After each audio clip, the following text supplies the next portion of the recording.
Welcome to Not Milk Never Milk. Subscribe if you're lactose intolerant. You're starting with a replacement AirPod Pro. Make sure the case and buds are charged because low power interrupts pairing. Once the lid is open, keep both buds inside. The case is the pairing hub. Bring your unlocked iPhone or iPad within a few feet and make sure Bluetooth is on.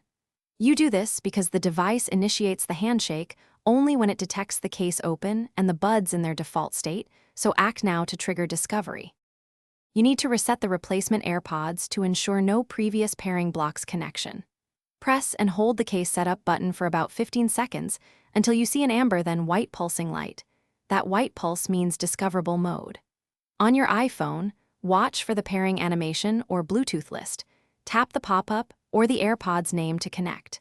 Do this because resetting clears stored device ID and forces a fresh secure link with your current device. Once paired, play audio and speak into the mic to confirm left and right channels and microphone function.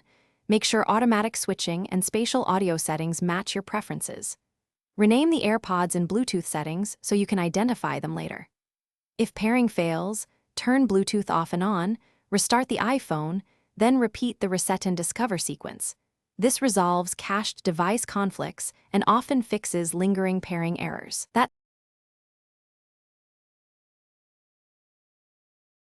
Thanks for watching. If this was helpful, leave a like and consider subscribing. See you next time.